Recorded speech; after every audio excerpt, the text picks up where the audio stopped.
اور اس کے اندر شب برات کی وہ بابرکت رات وہ گزر گئی، اور اللہ تعالیٰ نے جن احباب کو توفیق بخشی، اپنے مالک سے معافی مانگی، رب کریم نے اپنی شان کے مطابق انہیں عطا فرمایا ہوگا۔ لیکن انسان کا جو نفس ہے وہ بار بار اسے برائی پر اکساتا رہتا ہے، گناہ پر اکساتا رہتا ہے کہ غلطی کر لے پھر معافی مانگ لینا، پھر معافی مانگ لینا، ایک بار غلطی کر لے پھر معافی مانگ لینا، ابھی بڑا وقت پڑا ہے تیرے پاس، ابھی تیری عمر جو ہے 15 سال ہے، 20 سال ہے، 30 سال ہے، 60 سال سے پہلے تو تجھے موت ہی نہیں آنی، تو اس وقت جا کے تو توبہ کر لینا، اس وقت جا کے تو معافی مانگ لینا، ابھی تو اپنے آپ کو، اپنی یہ تھوڑی زندگی ہے اس کو شغل کے اندر، کھیل کود کے اندر، مذاق کے اندر گزار دے۔ یہ شیطان انسان کو وسوسے دیتا ہے، بڑی بڑی چیزیں سامنے کرتا ہے کہ ابھی تو تیری زندگی بڑی پڑی ہے، تو نے بہت کچھ کرنا ہے۔ اسی ذہن کے اندر انسان جو ہے آ کر غفلت کا شکار ہو جاتا ہے، اپنے مالک سے دور ہو جاتا ہے، نماز نہیں پڑھتا، جو فرائض ہیں ان کو ادا نہیں کرتا، خدا سے دور ہوتا چلا جاتا ہے، یہاں تک کہ اسے پتہ نہیں ہوتا کہ کبھی موت کا فرشتہ بوڑھے کے سر پہ آ جاتا ہے، کبھی موت کا فرشتہ نوجوان کے سر پہ آ جاتا ہے، اور کبھی موت کا فرشتہ 5-10 سال کے بچے پر آ جاتا ہے۔ جس طرح انسان کھڑا ہوتا ہے کسی جگہ پر لائن میں لگا ہوتا ہے، جس طرح ہم جاتے ہیں نا نادرہ کی دکان پہ، خصوصاً وہ جو جہاں پاسپورٹ بناتے ہیں اس آفس کے سامنے یا اور کوئی بھی جگہ ہے، تو ہم لائن بنا کے کھڑے ہوتے ہیں، ہم لائن بنا کے کھڑے ہوتے ہیں، اور ہمیں پتہ ہوتا ہے کہ یہ فلاں بندے کے بعد میری باری ہے، اور بندہ اس کے لیے پہلے ٹائم سے جاتا ہے تاکہ میری باری اگر پہلے آئے میں جلدی سے اپنا کام کروں اور میرا وقت بچ جائے، اور وہ لائن میں لگا ہوتا ہے، اور اسی لائن کے اندر اسے پتہ ہے کہ اس کے بعد میری باری ہے۔ لیکن جو موت ہے، ایک بندہ فوت ہوا لیکن اسے کبھی بھی سوچ نہیں آئے کہ کل میری باری بھی آ سکتی ہے، پرسوں میری باری بھی آ سکتی ہے، وہاں تو پتہ ہے کہ ابھی 5 بندے پڑے ہیں، اس کے بعد میری باری آئے گی۔ موت کا فرشتہ جو آنا ہے یہ نہیں پتا کہ کل کس کی باری آ جانی ہے، پرسوں کس کی باری آ جانی ہے، اسے پتہ نہیں ہے، لیکن وہاں پر وہ بڑا مطمئن کھڑا ہے، بڑا تیار کھڑا ہے کہ جب بھی میری باری آئے گی میں اپنی جگہ پہ پہنچ جاؤں گا۔ انسان تو بھی ہر وقت اس طریقے پر رہ کہ اگر موت کا فرشتہ آ جائے تو سکون کے ساتھ اپنے مالک کے دربار میں پہنچ جائے، سرخرو ہو کر پہنچ جائے، اس حالت میں جائے کہ آسمان سے آوازیں آ رہی ہوں کہ یا ایتھا النفس المطمئنہ ارجعی الی ربک راضیۃ مرضیہ، اے اطمینان والے نفس تو لوٹ آ اپنے رب کی طرف کہ تیرا رب تجھ سے راضی ہو اور تو رب سے راضی ہو۔ اس حالت میں انسان ہر وقت رہے تاکہ اسے قبر کے اندر بھی سکون ملے، قبر کے اندر بھی راحت ملے، اور قیامت والے دن بھی اللہ اور اس کے رسول کا اس پہ خاص کرم ہو جائے۔ تو قرآن پاک نے اسی منظر کو ہی بیان فرمایا، بل الانسان علی نفسہ بصیرہ، کہ انسان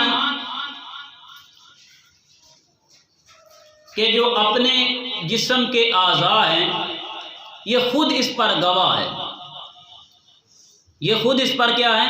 گواہ ہے۔ ولو القی معاذیرا، فرمایا کہ یہ بڑے عذر تو بڑے بہانے تو بڑے تلاش کرتا ہے، لوگوں کو بڑا کہتا ہے، نہیں جی نہیں میں تو ایسا ہوں نہیں جی، میں تو بڑا سچا بندہ ہوں، میں تو بڑا نیک ہوں، بڑا پرہیزگار ہوں۔ کہا تو لوگوں کو کہتا ہے، لیکن جو تو اندر سے کر رہا ہے نا، یہ جو ایمان ہے، یہ ایسی دولت ہے اندر، یہ ایسا چراغ ہے کہ تو لوگوں کو جتنا مرضی مطمئن کر لے کہ میں بڑا پاک صاف ہوں، کہا لوگ تو مطمئن ہو سکتے ہیں، تیرا دل مطمئن نہیں ہو سکتا۔ جو تو نے برا کیا ہے، لوگ تو سب کی نیند سو سکتے ہیں، لیکن تجھے نیند نہیں آئے گی، تیرا اندر کہے گا میں نے اچھا نہیں کیا۔ تو کہا کہ لوگوں کے سامنے تو بڑے بہانے بنائے گا، بڑے عذر پیش کرے گا، نہ جی نہ میں تو اتنا، میں نے فلاں کی خیر خواہی کی، میں نے تو فلاں کے لیے بڑا کام کیا۔ اللہ کہتا ہے لوگ تو مطمئن ہو سکتے ہیں، لیکن جو اندر تیرے مفتی بیٹھا ہے نا، وہ کبھی تیرا مطمئن نہیں ہوگا، بلکہ تیرا دل تجھے بتائے گا نہ لوگوں کو تو نے مطمئن کیا ہے، لیکن میں ابھی مطمئن نہیں ہوں۔ دل اس وقت مطمئن ہوتا ہے کہ جب لوگوں کی پرواہ نہ کی جائے، یہ دیکھا جائے کہ میرا مالک کس چیز سے راضی ہوتا ہے۔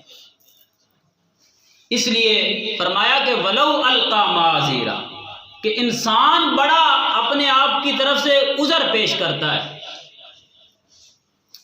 اور اللہ تعالیٰ نے دوسرے مقام پر کیا ارشاد فرمایا؟ فرمایا یا ایھا الذین آمنوا اتقوا اللہ ولتنظر نفس ما قدمت لغد، فرمایا اے ایمان والو اللہ سے ڈرو اور دیکھو کہ تو نے اپنے کل کے لیے تیار کون سی چیز کی ہے، کل کے لیے تیاری کون سی کی ہے۔ حضور ضیاء الامت رحمۃ اللہ تعالیٰ علیہ نے یہاں پر بڑا خوبصورت جملہ نقل کیا ہے۔ آپ فرماتے ہیں کہ اگر بندہ اندر سے صاف ہونا، بندے کے معاملات ٹھیک ہوں، لوگ اس پر جتنے بھی پورے کے پورے محلے والے اس کے خلاف ہو جائیں نا، وہ پھر بھی سکھ کی نیند سو جائے گا۔ کیوں؟ اس نے کوئی غلط نہیں کیا، اس نے سچی بات کہی ہے۔ اور اگر اس نے برا کیا ہے، اس نے اپنی چادر پہ داغ لگائے ہیں، دھبے لگائے ہیں سفید چادر پہ، آپ کہتے ہیں پھر لوگ مطمئن ہو کے سو بھی جائیں، تو جتنی مرضی صفائیاں دے لے، لیکن تجھے سکھ کی نیند نہیں آئے گی۔ تجھے سکھ کی نیند اس وقت آئے گی جب تو نے اچھا کیا ہوگا، جس سے اللہ اور اس کا رسول راضی ہوگا، پھر تجھے فکر ہی نہیں ہوگی۔ لوگ جو مرضی بازار میں کھڑے ہو کے تیرے خلاف باتیں کریں، گھر میں بیٹھ کے کریں، تو آرام سے سو جائے گا کہ میں نے تو غلط کیا ہی نہیں ہے، میں نے تو کام ہی اچھا کیا ہے۔ یہاں پر حضور ضیاء الامت رحمۃ اللہ تعالیٰ علیہ نے ایک اور خوبصورت بات نقل کی۔ آپ فرماتے ہیں کہ جس طرح حضرت یوسف علیہ السلام، اللہ کے پیغمبر حضرت یوسف علیہ السلام، آپ مصر میں تھے اور لوگوں نے تنقید کی کہ نہیں، الزام لگائے کہ نہیں، عورتوں نے الزام لگائے نا، کتنے بڑے الزام لگائے آپ کے اوپر کہ نعوذ باللہ یہ بادشاہ کی بیوی پر انہوں نے حملہ کر دیا، لیکن ان کی چادر اپنی صاف تھی۔ اللہ کے پیغمبر یوسف علیہ السلام کی چادر صاف تھی، انہوں نے اپنی سفید چادر پہ دھبا نہیں آنے دیا، داغ نہیں لگنے دیا۔ وہ سارے پریشان تھے، یوسف علیہ السلام جیل میں بھی سکھ کی نیند سو رہے تھے۔ اور پھر جو بندہ حق کی بات کرتا رہتا ہے، جتنے بھی مخالف ہوتے ہیں، اللہ تعالیٰ پھر ایک ایسا وقت عطا کرتا ہے کہ سارے لوگ جو مخالف ہوتے ہیں وہی اس کے دروازے پہ بھیک مانگنے والے بن جاتے ہیں۔ لیکن بات یہ ہے کہ وہ چلتا صحیح راستے پر رہے، وہ کام نہ کرے جس سے اللہ اور اس کا رسول ناراض ہوتا ہے۔ پھر دیکھ لیں یوسف علیہ السلام اللہ کے پیغمبر ہیں، وہ اپنی ان چادر کو انہوں نے بچا کے رکھا، اللہ نے جیل سے نکال کر تخت پر بٹھا دیا۔ تو میرا مالک اسے وہ عزتیں عطا کرتا ہے اس بندے کو کہ جو سچائی کے راستے پر چلتا ہے، بھلائی کے راستے پر چلتا ہے۔ لوگ جو کہتے ہیں کہتے رہیں، وہ اس کا کچھ بگاڑ بھی نہیں سکتے، اس کی عزت بھی کم نہیں کر سکتے۔ یہاں پر اس لیے انسان کو یہ چاہیے کہ وہ اپنے نفس کا محاسبہ کرتا رہے۔ حدیث پاک کے اندر میرے آقا کریم صلی اللہ تعالیٰ علیہ وآلہ وسلم نے ارشاد فرمایا، سرکار نے فرمایا کہ حاسبوا انفسکم قبل ان تحاسبوا، فرمایا اپنا حساب اپنے آپ کر لو، یہ نہ ہو کہ تمہارا حساب اس سے پہلے کر دیا جائے۔ تو بندے کو اپنا آپ سوچ لینا چاہیے نا۔ دکان بنائی ہو بندے نے، کوئی بھی کام ہے کسی کا، جو کاروبار کر رہا ہے، وہ شام کو حساب کرتا ہے کہ نہیں، بھائی مجھے گھاٹا ہوا ہے یا نفع؟ اگر کوئی زمیندار ہے تو وہ کیا سال بعد تو حساب کرتا ہے کہ نہیں، کہ میں نے پورا سال اتنا کچھ خرچہ کیا ہے، میں دیکھتا ہوں مجھے بچت کتنی آئی ہے۔ تو یہ جو 40 سال 50 سال کی زندگی گزر گئی ہے، 20 سال کی، اس کا بھی کبھی حساب کر لینا چاہیے کہ اس زندگی میں سے میرا کتنا حصہ خدا کو راضی کرنے میں زندگی کا گزرا ہے اور کتنے حصے سے میرا رب ناراض ہوا، کتنے سال میں نے اپنے رب کو راضی کیا ہے، کتنے سال میں نے ناراض کیا۔ اگر دن کا حساب لگائیں تو دن کے 24 گھنٹے ہیں، تو دیکھیں 24 گھنٹے میں نے کتنے کام کیے ہیں جس سے رب راضی ہوا ہے، کتنے کام کیے جس سے ناراض ہوا۔ تو فرمایا حاسبوا انفسکم قبل ان تحاسبوا، اپنا محاسبہ کر لو، اپنا حساب لگا لو پہلے، یہ نہ ہو کہ وہ دن آ جائے تمہارا حساب لیا جائے گا، پھر تو ہر چیز کھل جائے گی، پھر تو سامنے آ جائے گا سب کچھ۔ تو اس لیے وہ وقت آنے سے پہلے قرآن پاک کے اندر دوسرے مقام پہ اللہ تعالیٰ نے کیا ارشاد فرمایا؟ فرمایا کہ جو بندے اپنے مال اللہ کے راستے میں خرچ نہیں نہ کرتے، زکوٰۃ نہیں دیتے، عشر نہیں نکالتے، اور خصوص بالخصوص صدقہ خیرات بھی ہے کہ اللہ نے دیا بڑا کچھ ہے لیکن غریبوں کا کچھ خیال ہی نہیں رکھتے، تو فرمایا کہ جب موت کا وقت قریب آئے گا نا ان کا، اور وہ موت کو سامنے دیکھ رہے ہوں گے، یا ان کی موت آ جائے گی تو ان کی ایک حسرت رہ جائے گی، وہ کہیں گے کاش ہمیں 1 منٹ اور مل جاتا، ہم نے جو جمع کیا تھا ہمیں تو کیا پتا تھا، دنیا نے تو کچھ فائدہ نہیں دینا تھا، اگر رب کے راستے میں خرچ ہو جاتا تو ہمیں فائدہ مل جاتا۔ تو وہ کیا کہتے؟ وہ کہتے کہ میرا مالک موت آنے سے کچھ لمحے پہلے ہمیں دے دے، ہم تیرے راستے میں وہ خرچ کر دیتے۔ تو بھائی ابھی تو تیری موت آئی نہیں ہے، ابھی تو خرچ کر سکتا ہے، اس وقت جو تو نے تمنا کرنی ہے، حسرت کرنی ہے، تو ابھی تیرے پاس وقت ہے، تو اپنے رب کے بارگاہ میں آ جا، سر کو جھکا، اور رب نے جو تجھے عطا کیا ہے رب کے راستے میں دیتا جائے گا، تو پھر وہ تجھے حسرت باقی نہیں رہے گی، پھر اس وقت تجھے شرمندگی نہیں ہوگی۔ لیکن یہ بات یاد رکھیں کہ انسان بڑا بھولا بھالا ہے، وہ سمجھتا ہے کہ میں نے صرف 2 دیگیں چڑھا لی، میں نے ایک بار میلاد منا لیا، میں نے تو 4 دفعہ جو ہے وہ حج کر لیا، تو بس میں تو بخشایا ہوں، اور یہ سوچتا ہے کہ میں نے تو 50 سال 60 سال بڑی میں نے محنت کی ہے، بڑی مزدوری کی ہے، میں نے نمازیں بھی پڑھی ہیں، میں نے تہجد بھی پڑھی ہے، اور یہ سمجھ رہا ہوتا ہے کہ شاید میں نے جو عبادت کی ہے اسی کے بل بوتے پہ میں جنت میں چلا جاؤں گا۔ عبادت کر لیکن بھروسہ خدا کی رحمت پر کر، نیکی کر لیکن بھروسہ خدا کی رحمت پر کر، تو بھلائی کے راستے پر اپنا قدم اٹھا لیکن مدد خدا سے مانگ، میرا مالک تیری مدد میرے ساتھ ہوگی تو میں بھلائی کر سکوں گا، اگر تیری مدد شامل حال نہیں ہوگی تو میرا قدم نیکی کی طرف نہیں اٹھ سکتا، میں نیکی نہیں کر سکتا، میں اٹھ کے مسجد نہیں آ سکتا، میرا مالک میں تجھ سے مانگتا ہوں کہ تو مجھے نیکی کی توفیق عطا فرما۔ علماء نے حدیث پاک کے اندر ایک جو واقعہ نقل کیا، اس کو آپ سنیں انشاءاللہ، یہ سارا خلاصہ میری تقریر کا اس کے اندر آئے گا، کہ رسول اللہ صلی اللہ تعالیٰ علیہ وآلہ وسلم نے ارشاد فرمایا کہ ایک بندے کا سرکار نے واقعہ سنایا، اور کیا سنا؟ فرمایا کہ ایک بندے نے اللہ کی 500 سال عبادت کی، کتنی بھائی؟ 500 سال، اور کہاں پر کی؟ سمندر کے کنارے پر، اور اللہ تعالیٰ نے اس پر ایک ایسا کرم فرمایا کہ ویسے سمندر کا پانی کھارا ہوتا ہے، اللہ نے وہاں پر اس کا ایک ایسا انتظام کیا کہ اس کا لیے ایک چشمہ اللہ تعالیٰ نے وہاں پر پیدا کر دیا کہ جس چشمے سے میٹھا پانی آتا تھا، کیونکہ وہ وہاں پر خدا کی عبادت کرتا تھا، تو جو اللہ کے لیے نکل پڑتا ہے اللہ سبب پیدا کر دیتا ہے۔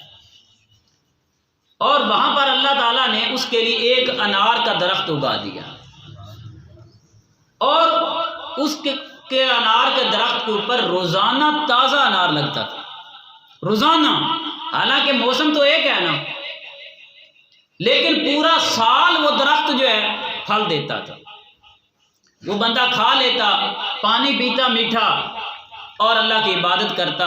500 سال اس نے عبادت کی۔ 500 سال کے بعد جب اس کا موت کا وقت قریب آیا تو اس نے اللہ سے دعا کی، کہنے لگا میرا مالک، میں تجھ سے دعا کرتا ہوں کہ میں نے تیری بڑی عبادت کی ہے، میں چاہتا ہوں کہ میری موت آئے تو سجدے میں موت آئے، تاکہ میں قیامت والے دن اٹھوں تو مجھے فخر ہو کہ میں رب کی عبادت کرتے ہوئے اٹھایا گیا۔ یہ دعا کر رہا ہے کہ میرا مالک مجھے موت آئے نا تو جس طرح ساری زندگی گزار دی ہے اچھائی کرتے ہوئے، نمازیں پڑھتے ہوئے، مجھے موت بھی اس طرح آنی چاہیے۔ اور دوسری دعا کی، میرا مالک میرا جو جسم ہے نا وہ جیسے میں سجدے میں رہوں نا، کوئی بندہ مجھے کفن دفن کا انتظام نہ کرے، میں سجدے میں رہوں اور قیامت تک ایسے ہی رہوں، نہ میرے جسم کو کوئی چیز کھائے، نہ میرا جسم گلے نہ سڑے، میں اسی حالت میں رہوں، میرا مالک سجدے کی حالت میں رکھنا تاکہ قیامت تک میں سجدہ ہی کرتا رہوں۔ اب یہ وہ بندہ دعا مانگ رہا ہے جس نے کتنی عبادت کی ہے؟ 500 سال۔ اللہ نے اس کی دعا قبول کر لی، اللہ نے اس کی دعا قبول کر لی۔ جب دعا قبول کی، اب سرکار فرما رہے ہیں کہ ابھی میرے پاس جبریل امین آئے ہیں اور مجھے اس بندے کا وہ سارا واقعہ سنایا۔ اس بندے کا یہ جو واقعہ میں آپ کو بیان کر رہا ہوں، سرکار کو کس نے آ کر بتایا؟ حضرت جبریل امین نے۔ اور حضرت جبریل امین کہتے ہیں یا رسول اللہ، وہ بندہ فوت ہوا اور ابھی تک وہ سجدے میں ہے، اس کے جسم کو بھی کسی چیز نے نہیں کھایا، نہ اس کا جسم گلا ہے نہ سڑا ہے، اور جب بھی ہم فرشتے آتے ہیں اس کی زیارت کر کے آتے ہیں۔ اتنا عبادت گزار ہے۔ سرکار نے فرمایا کہ جب قیامت کا دن ہوگا نا، جب قیامت کا دن ہوگا، اس بندے کو اٹھایا جائے گا اور اللہ فرشتوں سے کہے گا کہ میرے اس بندے کو میری رحمت کے صدقے سے جنت میں لے جاؤ، میری رحمت کے صدقے سے جنت میں لے جاؤ۔ تو وہ بندہ کہے گا یا اللہ، رحمت کون سی چیز، میں نے تو 500 سال عبادت کی ہے، میں نے 500 سال عبادت کی ہے، کیا عبادت کے بدلے میں جنت نہیں جاؤں گا؟ کیا تیری رحمت کے بدلے میں جاؤں گا میں جنت میں؟ اللہ پھر کہے گا اے فرشتوں، میرے اس بندے کو میری رحمت کے صدقے سے جنت میں لے جاؤ۔ وہ پھر کہے گا میرا مالک، میں نے عبادت کی ہے، میں نے بڑا نیکی کا کام کیا ہے۔ اللہ پھر کہے گا کہ میرے بندے کو میری رحمت کے صدقے سے جنت میں۔ لیکن وہ بار بار یہ سوال کرتا جائے گا میرا مالک، جو میں نے 500 سال عبادت کی ہے وہ کہاں گئی؟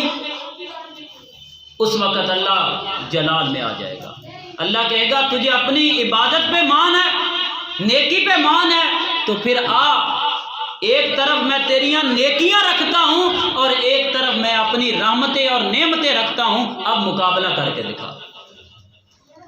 اب پتہ چل جاتا ہے کہ تیری نیکیاں زیادہ ہیں یا جو میں نے تیرے اوپر اللہ نے کرم نوازیاں کی ہیں وہ زیادہ ہیں۔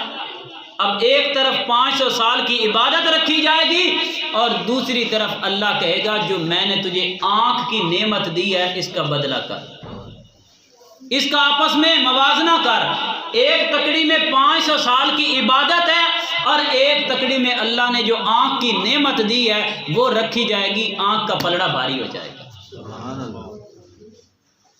اللہ کہے گا ابھی تو ایک آنکھ ہے، یہ سارا وجود دیا تھا، تیری نیکیاں تو ختم ہو گئی ہیں، تجھے تو بڑا مان تھا کہ میں نے 500 سال عبادت کی ہے، اب اگر نیکیوں پہ ہی آنا ہے تو تیری نیکیاں ساری زندگی کی نیکیاں تو میری ایک نعمت کا بھی بدلہ نہیں دے سکی۔ اللہ کہے گا اب بتا میری رحمت سے جنت جائے گا کہ نہیں جائے گا؟ اللہ فرشتوں کو حکم دے گا، فرشتوں اسے لے جاؤ، اب اس کا حساب ہی پورا نہیں ہوا، جو میں نے اسے دیا تھا نعمتوں کا شکریہ ہی نہیں ادا کیا، ابھی تو آنکھ کی نعمت کا شکریہ ادا نہیں ہوا، اسے موت آ گئی، اب اسے جہنم میں لے جاؤ۔ عبادت کتنی ہے؟ 500 سال، لیکن کیوں جہنم کی طرف فرشتے لے کر جا رہے ہیں؟ اس عبادت پہ گھمنڈ ہے، اس عبادت پہ تکبر ہے کہ میں نے بڑی بڑائی کی ہے، میں نے بڑی نیکی کی ہے، میں نے بڑی نمازیں پڑھی ہیں۔ جب وہ جہنم کے دروازے پر جائے گا نا تو پیچھے مڑ کے کہے گا میرا مالک تیری رحمت نالی جا سکتے ہیں، انج نہیں جا سکتے، میرا مالک تیری رحمت سے ہی جنت مل سکتی ہے، ویسے نہیں۔ عبادت کچھ نہیں چیز، ہاں عبادت سے تو راضی ہو جاتا، عبادت سے میرا مالک تو خوش ہوتا ہے۔ اللہ کہے گا چلو اب تو میری رحمت کو مان گیا، جنت میں چلا جا۔ تو پتہ کیا چلا کہ انسان عبادت کرے، نیکی کرے، بھلائی کرے، لیکن اس پہ بھروسہ نہ کرے کہ میں اس کے بدلے جنت میں جاؤں گا، بھروسہ خدا کی ذات پر کرے، خدا کی رحمت پر کرے۔ اس لیے رسول اللہ صلی اللہ تعالیٰ علیہ وسلم آپ نے فرمایا کہ میں ہر روز 70 بار استغفر اللہ پڑھتا ہوں۔ اللہ کی بارگاہ میں ہر روز حضور 70 بار استغفار کرتے تھے۔ اب حضور کو معافی مانگنے کی کیا ضرورت تھی؟ حضور تو معصوم عن الخطا ہیں، گناہوں سے پاک ہیں، لیکن سرکار کیوں ہر روز اللہ سے 70 بار 100 بار استغفار کرتے ہیں؟ بتانا یہ تھا کہ جس پہ کرم زیادہ ہوتا ہے وہ زیادہ ہی اللہ سے معافی مانگتا ہے، جس پہ کرم زیادہ ہوتا ہے وہ زیادہ جھکتا ہے، وہ اکڑ کر کھڑا نہیں ہو جاتا۔ اس لیے میرے آقا کریم صلی اللہ تعالیٰ علیہ وسلم نے فرمایا حاسبوا انفسکم قبل ان تحاسبوا، اپنا حساب کر لو، یہ نہ ہو کہ حساب والا دن آ جائے اس دن تیرا حساب کیا جائے۔ انسان کے اندر اگر ضمیر جاگ جائے نا، معافی مانگنے کا سلیقہ آ جائے تو اللہ تعالیٰ بڑی کرم نوازی کر دیتا ہے۔ اللہ دلوں کے بھید جانتا ہے، وہ علیم بذات الصدور ہے، جو کوئی تو نے چھپا کر رکھا اللہ اس کو بھی جانتا ہے۔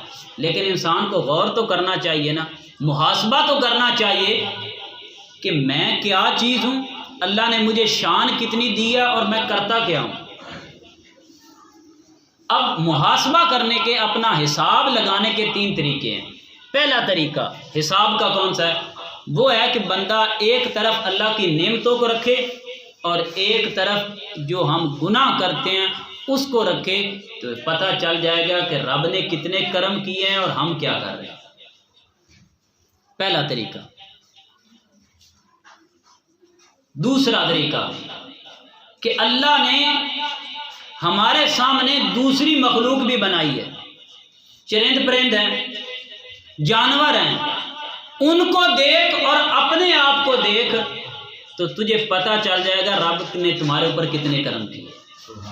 کس طرح؟ جانور ہیں، پرندے ہیں، اللہ نے ان کے جو ہاتھ بنائے ہیں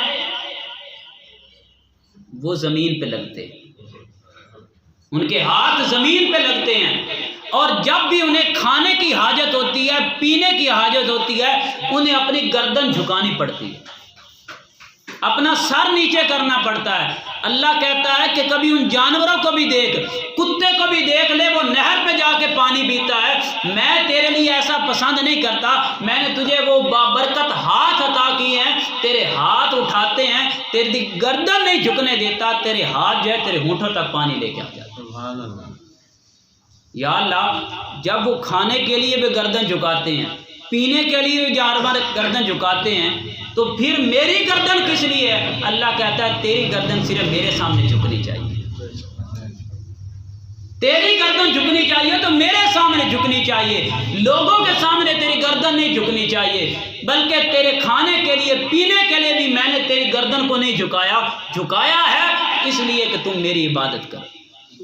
میرے دربار میں آ کے جھک جاؤ۔ حضور اکرم صلی اللہ تعالیٰ علیہ وسلم نے ارشاد فرمایا، ایک دن سرکار بیٹھے تھے صحابہ کے درمیان، تو حضور ایک دم ہنس پڑے، سرکار ایک دم ہنس پڑے۔ صحابہ نے کہا یا رسول اللہ آج آپ مسکرائے کیوں ہیں؟ سرکار نے فرمایا میرے سامنے نہ ایک قیامت کا بڑا منظر پیش کیا گیا تو میں وہ دیکھ کے ہنس پڑا۔ صحابہ نے پوچھا یا رسول اللہ وہ کون سا منظر ہے؟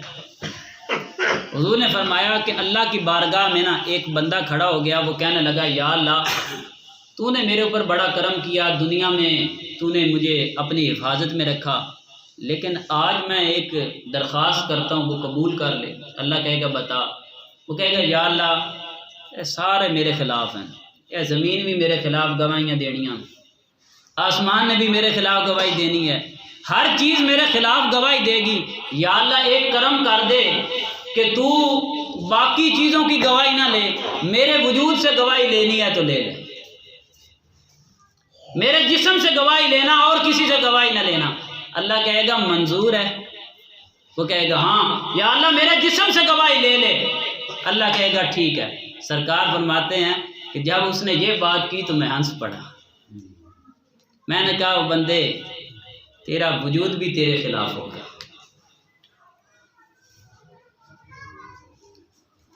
اور پھر کیا ہوگا؟ اللہ اس بندے کے کہنے پر اس کی زبان پہ تالا لگا دے گا، الیوم نختم علی افواہہم، اس کی زبان پہ تالا لگا دیا جائے گا، وتکلمہم ایدیہم، پھر اس کے ہاتھ بولیں گے، پھر اس کے پاؤں بولیں گے، پھر اس کا وجود بول کے کہے گا تو نے یہ کیا تھا، تو نے یہ کیا تھا، تو نے یہ کیا تھا۔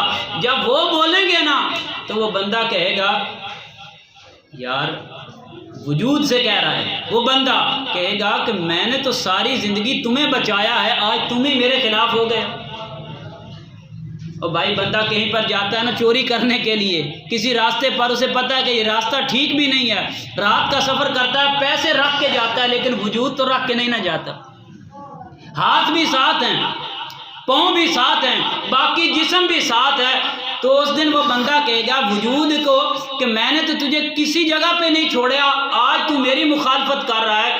تو وہ وجود جواب کیا دے گا؟ وہ کہے گا جو رب کا وفادار نہیں ہے میرا وفادار کیسے ہو؟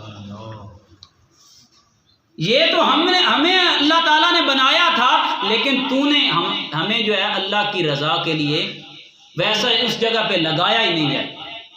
حدیث پاک کے اندر ایک اور مقام پہ حضور اکرم صلی اللہ تعالیٰ علیہ وسلم جب غزوہ تبوک پر جانے لگے تو کچھ صحابہ، یہ واقعہ ابھی تھوڑا سا ٹائم کو آپ مد نظر نہ رکھیں، یہ واقعہ آپ نے یاد رکھنا تھوڑا سا۔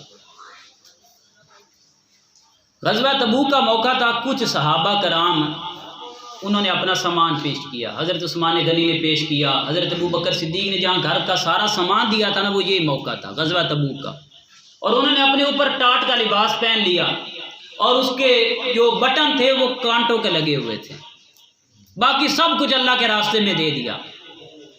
اس موقع پر جو منافق تھے ان کا اللہ نے پردہ چاک کیا، اس سے پہلے منافقوں کا پردہ چاک نہیں ہوا۔ اس دن ایسا ہوا کہ سرکار نے فرمایا کہ ہم نے جا کر جنگ کرنی ہے، ہم نے جہاد کرنا ہے۔ اب منافقوں کو پتہ تھا کہ سامنے کافر زیادہ ہیں، اس دن وہ کہنے لگے کہ سانو گھر بڑے کام میں نہیں، اسی تو نہیں جا سکتے، ساڑھے گھر والے پیچھے کر لیں، یہ بہانے کر رہے تھے کافر منافق جو تھے۔ اس دن ان کا پردہ چاک ہو گیا کہ یہ منافق ہیں، لیکن حضور کے 3 صحابہ تھے، 3 یا 4 ایسے صحابہ کہ جو مسلمان تھے پکے، لیکن ان کے ذہن میں تھا کہ چلو آج قافلہ چل رہا ہے، ہم کل چلے جائیں گے، ہم پیچھے سے سواری زیادہ تیز اڑائیں گے، ہم پہنچ جائیں گے۔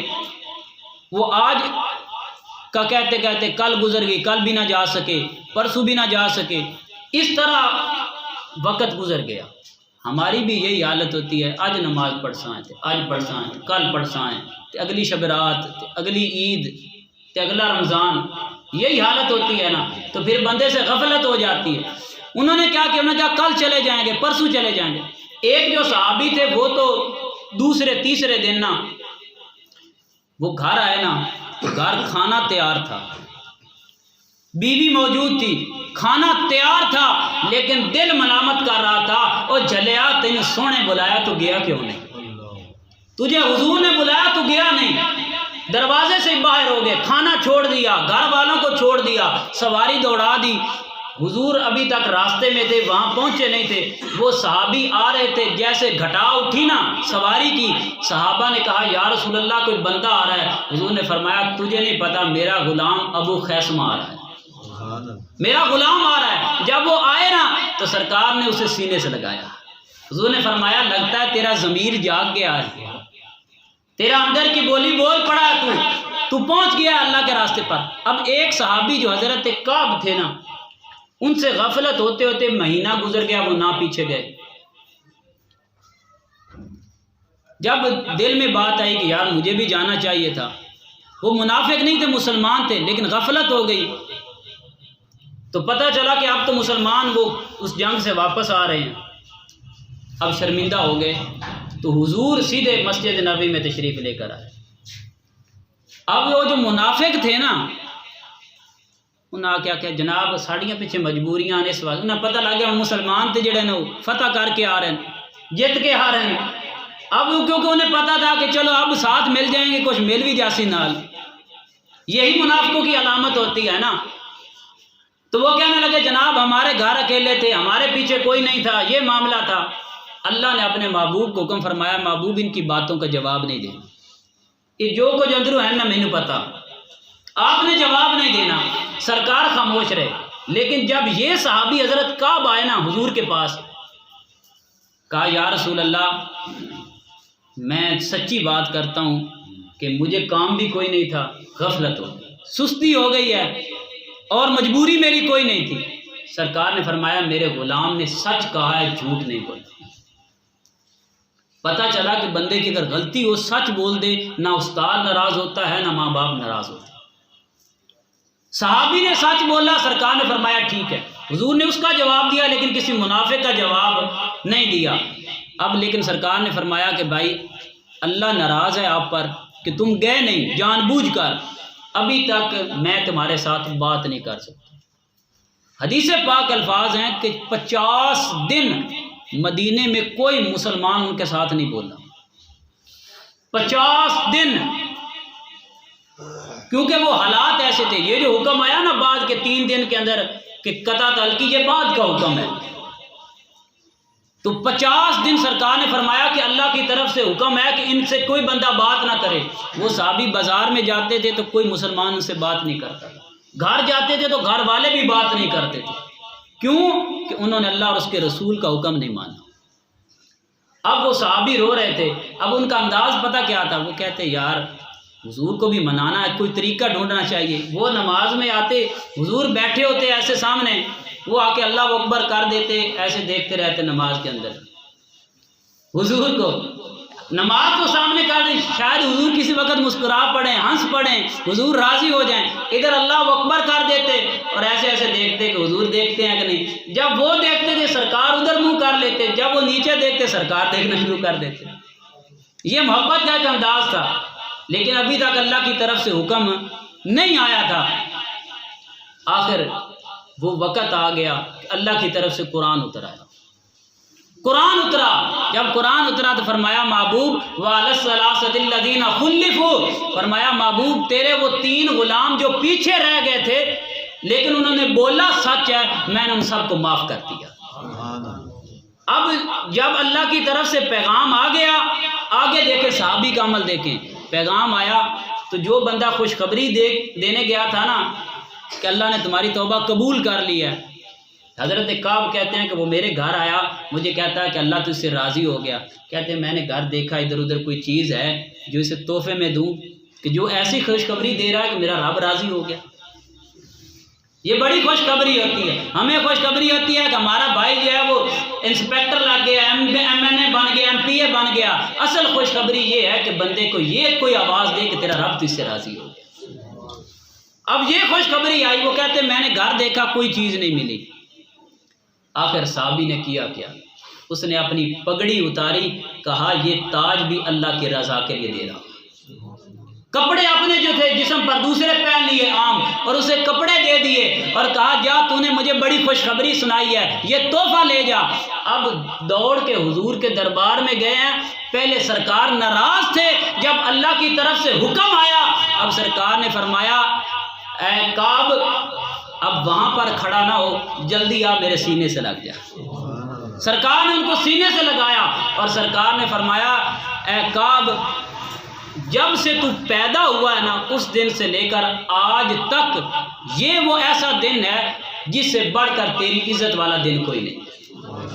تو پتہ چلا کہ جب رب کی سے بندہ، رب ناراض ہو کوئی بندہ کسی سے تو اللہ راضی ہو جائے کسی بندے سے تو پھر اس کے لیے خوشخبری ہوتی ہے، پھر اللہ تعالیٰ اس پر اپنے انعامات کرتا ہے۔ اس لیے کوشش کریں کہ جو بھی بندے آپ سے ناراض ہیں آپ ان کو بھی راضی کرنے کی کوشش کریں، اور خصوصاً اپنا محاسبہ کریں کہ ہم صبح سے لے کر شام تک کتنے نیکی کے کام کرتے ہیں اور کتنے رب کو ناراض کرنے والے کام کرتے ہیں، اور دیکھیں کہ اللہ نے جانوروں کو کیا دیا ہے، ہمیں کیا دیا ہے، یہ حساب لگانا چاہیے۔